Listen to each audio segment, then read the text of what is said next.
मेरी संवेदनाएं व्यक्त करता हूं। प्रशासन की तरफ से पीड़ित परिवारों की पूरी मदद की जा रही है। साथियों, मैं अभी पंजाब से आ रहा हूं। मुझे पंजाब में बहुत सालों तक काम करने का अवसर मिला है, लेकिन इस बार मैंने जो पंजाब का मिजाज देखा है, पंजाब के लोगों का भारतीय जनता पार्टी को विजयी बनाने का जो जोम और जुस्सा देखा है, वो वाकई अद्भुत है भाइयों, अद्भुत है। मुझे उत्तर प्रदेश में भी पहले दूसरे चरण में कई स्थानों पर जाने का अवसर मिला और जैसा 2 चरणों में मैंने देखा है, तीसरे चरण के भी कुछ कार्यक्रम किए। मैं देख रहा हूं कि हर चरण में एक से बढ़कर एक ऐसे जनता जनार्दन का समर्थन बढ़ता ही चला जा रहा है। मैं उत्तर प्रदेश के लोगों का इसलिए हृदय से बहुत बहुत धन्यवाद करता हूं। मैं प्रशासन को भी अभिनंदन करता हूं, क्योंकि उत्तर प्रदेश में शांतिपूर्ण चुनाव करवाना ये बहुत बड़ी सौगात है और इसलिए प्रशासन के भी लोग, सुरक्षा बल, सभी अभिनंदन के अधिकारी हैं। आज यहां बांदा सहित आसपास के जिलों के हजारों साथी भी यहां पहुंचे हैं। झांसी, ललितपुर, हमीरपुर, महोबा और रायबरेली से भी हजारों मतदाता टेक्नोलॉजी के माध्यम से वर्चुअली बहुत बड़ी मात्रा में आज हमारे साथ इस कार्यक्रम में जुड़े हुए हैं। मैं दूर दूर देख रहा हूं और जहां हेलीकॉप्टर लैंड किया उसके भी चारों तरफ मैंने देखा, कहीं पर पैर रखने की जगह नहीं है।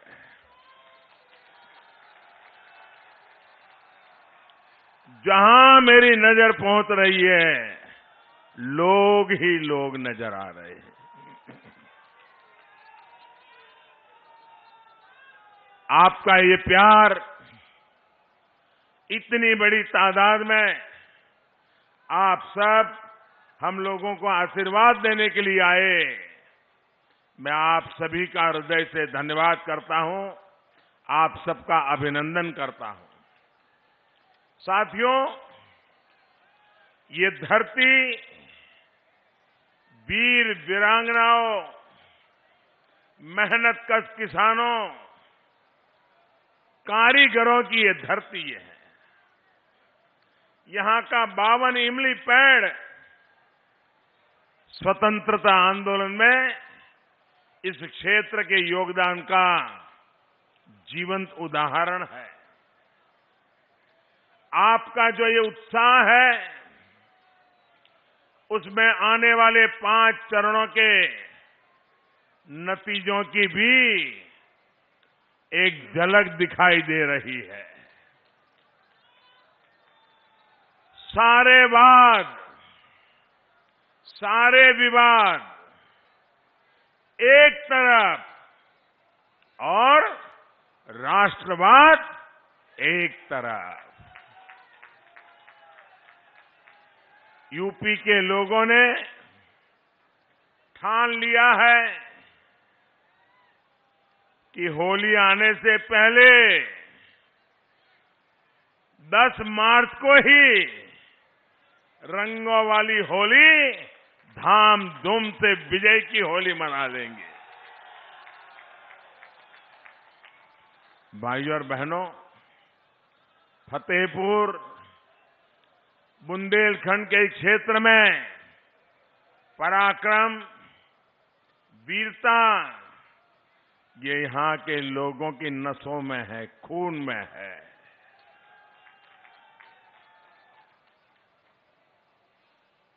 देश का सामर्थ्य बढ़ता देखकर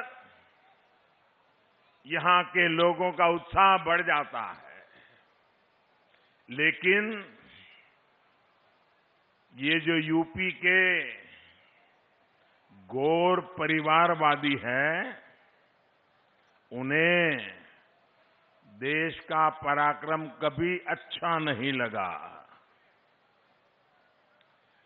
देश कुछ भी अच्छा करता है, ये परिवारवादी उस पर सवाल उठाते हैं। आप देखिए, एक कोरोना की भयंकर महामारी 2 साल हो गए, पूरी दुनिया को अपनी चपेट में ले लिया है, पूरी मानवता को संकट में डाला हुआ है। ऐसी भयंकर महामारी के बीच हम एक एक जीवन बचाने के लिए 2 साल से दिन रात काम कर रहे हैं, कोशिश कर रहे हैं। अब भारतीय जनता पार्टी सरकार में आपके आशीर्वाद से हमें देश की सेवा करने का मौका मिला है। ये भाजपा सरकार देश को मुफ्त टीका लगा रही है, वैक्सीनेशन हो रहा है, घर घर एक एक व्यक्ति को डोज मिल जाए, टीका लग जाए, इसके लिए पूरी मेहनत करती है। भाइयों बहनों, आप सबको टीका लगा है? जरा हाथ ऊपर करके पूरी ताकत से बताइए, टीका लगा है? सबको टीका लगा है? क्या आपसे किसी ने टीके का पैसा लिया है क्या? आपको कोई खर्चा करना पड़ा है क्या? ये भारत सरकार ने आपकी चिंता की है कि नहीं की है? इतने बड़े संकट से आपको रक्षा कवच दिया है कि नहीं दिया है? इतना बड़ा सेवा का काम, इतना बड़ा पवित्र काम, सच्चे अर्थे मानव की जिंदगी बचाने का, मानवता का काम, लेकिन ये परिवारवादी क्या बोल रहे हैं? ये तो भाजपा का टीका है। भाइयों बहनों, आपको जब टीका लगाया तो किसी ने कहा था कि भाजपा का टीका है। अरे तो कोरोना से बचने का टीका है। जब यूपी के लोगों ने इनकी बात अनसुनी कर दी, और कभी कभी तो मुझे लगता है कि टीके से 2 लोग डरते हैं, टीके से 2 लोग डरते हैं, एक कोरोना वायरस और दूसरे ये टीका विरोधी लोग।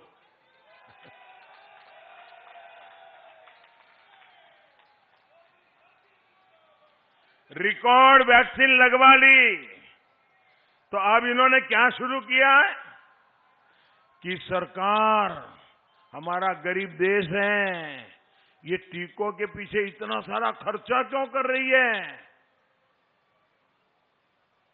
भाइयों बहनों, मुझे बताइए, आपकी जिंदगी बचाने के लिए सरकार ने खर्चा करना चाहिए कि नहीं करना चाहिए? खर्चा करना चाहिए कि नहीं करना चाहिए? अगर मोदी कर रहा है, सही कर रहा है कि नहीं कर रहा है? आपकी जिंदगी बचेगी तो मुझे आनंद होगा कि नहीं होगा? मुझे खुशी होगी कि नहीं होगी? आप लोगों ने मुझे इतना बड़ा प्यार दिया, सम्मान दिया, आपको मुझे इतना बड़ा पद दिया, मुझे आपके लिए काम करते रहना चाहिए कि नहीं रहना चाहिए? अब देखिए, ये टीका हमारे देश के वैज्ञानिकों ने कितनी मेहनत करके तैयार किया, लेकिन ये ऐसे राजनीति में लिपटे हुए लोग हैं, ऐसे परिवारवाद में फंसे हुए लोग हैं कि इनको टीके से भी समस्या, योगी से भी समस्या, मोदी से भी समस्या, टीके से भी समस्या। भाइयों और बहनों, भाजपा की डबल इंजन की सरकार पिछले 2 सालों से गरीबों को मुफ्त राशन दे रही है। दुनिया के बड़े बड़े देश अपने नागरिकों की इतनी व्यवस्था नहीं कर पाए। धनी देश, संपन्न देश, वे भी वो काम नहीं कर पाए, वो भारत जैसे देश ने करके दिखाया है। 2 साल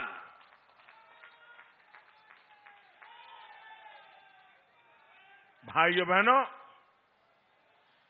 जब गरीब के घर में राशन पहुंचता है, मेरे मन में एक ही कामना रहती थी कि कोरोना का संकट आया है, संकट भयंकर है, परिवार में हालत ऐसी कि एक कमरे में मां बीमार हो, कोरोना की बीमारी आई हो, लेकिन दूसरे कमरे से बेटा मां के पास भी नहीं जा सकता था। ऐसी ये बीमारी, उस बीमारी में मेरे दिल में एक ही बात रहती थी कि मेरा कोई गरीब परिवार, मेरी कोई गरीब मां, मेरे देश का कोई गरीब बच्चा, उसको कभी भी भूखे सोने की नौबत न आ जाए।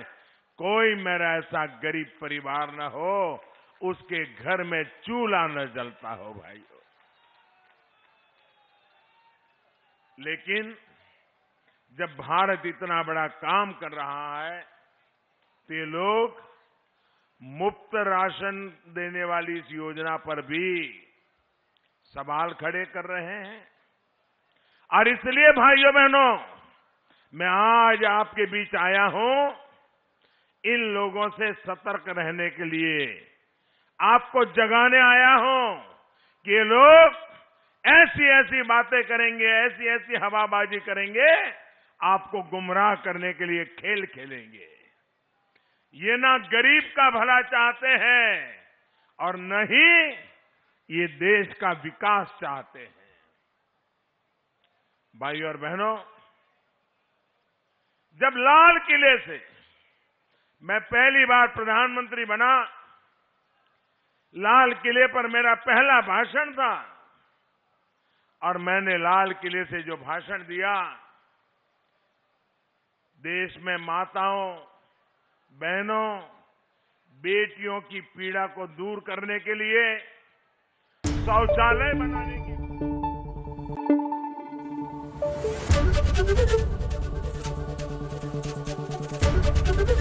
एबीपी न्यूज आपको रखे आगे।